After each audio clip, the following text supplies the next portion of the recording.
Welcome to The Making of a Nation, American History in VOA Special English. I'm Steve Ember. I want to say to you that for the next 4 years, there'll be a Democrat in the White House, and you're looking at it. Presidential elections are exciting events in American politics.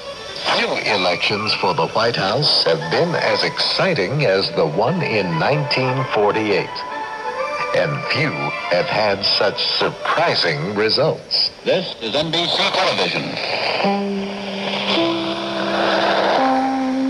We have obtained the result of the state of Ohio, which assures victory for President Truman and Senator Barkley. For Ohio's 25 electoral votes, President Truman and Senator Barkley will have a total of 266 votes in the Electoral College. This is the minimum figure necessary for victory. 4 candidates were nominated for president in the 1948 election. One was the man already in the White House, the candidate of the Democratic Party, President Harry S. Truman. Truman had been the party's vice presidential candidate with Franklin Roosevelt in 1944. When Roosevelt died a year later, Truman became president. He was the one who made the decision to drop atomic bombs on Japan to end World War II. But Truman did not do well during his first few months in office. He made several serious mistakes. He had trouble with the economy and organized labor. His party lost control of the Senate and the House of Representatives in the congressional elections of 1946. Most Americans had little faith in Truman's ability as a leader. They expected that he would lose the presidential election in 1948 if he chose to be a candidate. President Truman did choose to run. He took several strong steps to show his leadership in the months following the Democratic defeat in the congressional elections. Truman called on Congress to pass a number of laws to help black people. He took firm actions in his foreign policy toward the Soviet Union. These included the Marshall Plan and the Berlin Airlift, as we discussed in our last 2 programs. And he began to speak out with much more strength to the American people.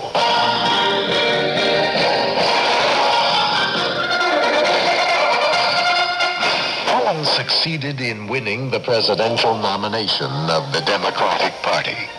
He chose Alben Barkley, a senator from Alabama, for vice president. Senator Barkley and I will win this election and make these Republicans like it. Don't you forget that, Truman declared in accepting the nomination. The Republicans nominated New York State Governor Thomas Dewey. Dewey was a wise and courageous man. He was also very serious. Truman campaigned by telling the voters that Dewey did not understand the needs of the average American. He called Dewey a candidate of rich people. One day, Dewey got angry at a railroad engineer because his campaign train was late for a speech. Truman said this proved that Dewey did not understand the problems of railroad engineers and other working Americans. He tried to make the election a choice between hard-working Democrats and rich Republicans. 2 other men also were candidates for the presidency. Both were from newly created parties. One was Strom Thurmond from South Carolina. He was a candidate of the States' Rights Democratic Party, also known as the Dixiecrat Party. Most of his supporters were white people from the southeastern part of the country. They opposed giving full rights to black people. other candidate was Henry Wallace of the Progressive Party. His supporters believed that Truman had turned away from the progressive ideas of Franklin Roosevelt. Both Thurmond and Wallace had broken away from the Democratic Party. Most political experts believed these two candidates would take votes away from President Truman. They believed the Republican Dewey would surely win the election. President Truman did not have strong public support. But Harry Truman was a fighter. He did not believe the election was lost. He took his campaign to the American people. On election day, the president, the Congress, the governor, the mayor, all serve as the government. You are the government, because then you decide what sort of an election you want. And when you do like you did in 1946, when 2/3 of you stayed home, you get just what you deserve. You got that good-for-nothing 80th Congress. He said he had always campaigned by going around, meeting, and talking to people. Running for president was no different, he said. He just got on a train and started across the country to tell people what was going on. He wanted to talk to them face to face.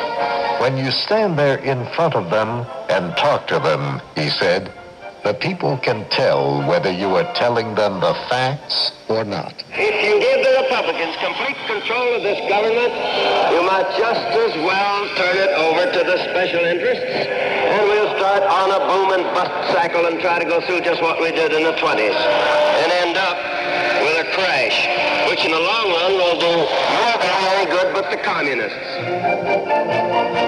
Truman campaigned with great energy. He made hundreds of speeches as his train crossed the country. It became known as the Whistle Stop Campaign because it stopped at some of the smallest towns and villages in the country. Truman gave speeches from the back of his campaign train, the Ferdinand Magellan. He spoke to farmers in Iowa. He visited a children's home in Texas. And he discussed issues with small groups of people who came to visit his train when it stopped in rural areas of Montana and Idaho. Dewey and the Republicans laughed at Truman's campaign. They said it showed that Truman needed votes so badly that he had to spend his time looking for them in small villages. Truman said the criticism proved that Republicans did not care for the average American. Dewey also campaigned across the country by train, but he showed little of the fire and emotion in his speeches that made Truman's campaign so exciting. Dewey's speeches were safe. One reporter wrote that Dewey was acting like a man who had already been elected and was only passing time waiting to take office. Dewey had good reasons to feel so sure of being elected. Almost every political expert in the country said Truman had no chance of winning. The Wall Street Journal, for example, printed a story about what Dewey would do in the White House after the election. And the New York Times said that Dewey would win the election by a large majority. Truman refused to accept those views. Instead, he spoke with more and more emotion against Dewey. Most Americans still believe that Truman would lose, but they liked his courage in fighting until the end. One supporter shouted, "Give 'em hell, Harry," them being the Republicans. Soon, supporters across the country were shouting, "Give 'em hell, Harry." Truman made special appeals to working people, Jews, blacks, Catholics, and other traditional supporters of the Democratic Party. In his final radio speech before the election, he promised to work for peace and a government that would help all people. Then he went to his home in the state of Missouri to wait with the rest of the country for the election results. Republicans across the country greeted Election Day happily. They were sure that this was the day that the people would choose to send a Republican back to the White House after 16 years. Some of the early voting results from the northeastern states showed Truman winning. But few Republicans worried. They were sure Dewey would be the winner when all the votes were counted. The Chicago Tribune was also sure who the next president would be, declaring in a huge headline, "Dewey defeats Truman." But the newspaper was wrong. Everyone was wrong. Everyone, that is, except Harry Truman and the Americans who gave him their votes. Truman went to bed on election night before all the votes were counted. He told his assistant that he would win. He awoke early the next morning to learn that he was right. Not only did he defeat Dewey, as he thought he would, but he won by a good number of votes.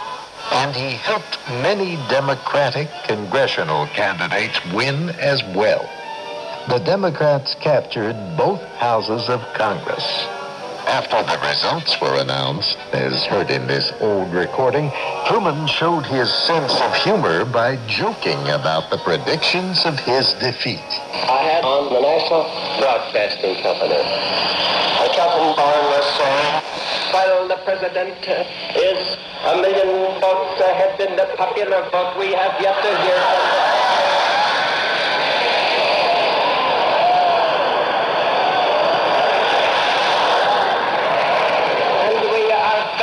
Sure that when the country vote comes in, Mr. Truman will be defeated by an overwhelming majority.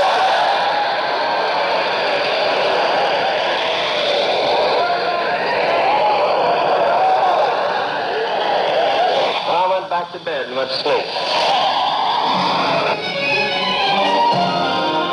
Harry Truman would make many difficult decisions as America moved into the second half of the 20th century. Truman would send American troops to help the United Nations defend South Korea against aggression from the North. He would join other Western leaders in establishing a new alliance, the North Atlantic Treaty Organization. They established NATO to provide for the joint defense of Europe and North America.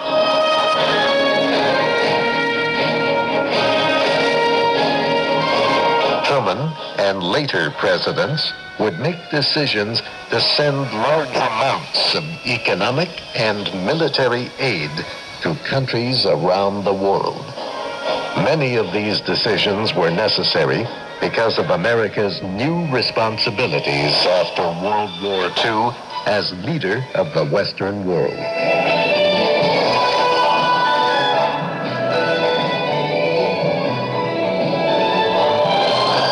You can find our series online with transcripts, MP3s, podcasts, and pictures at voaspecialenglish.com.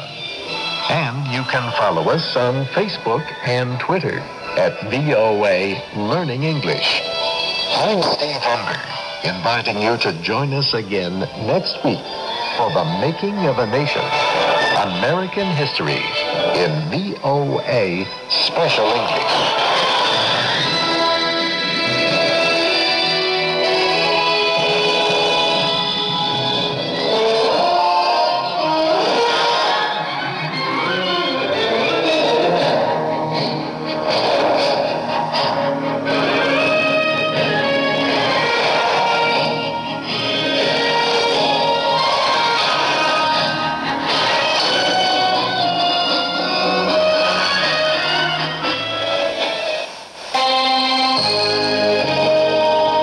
Washington, this is VOA News.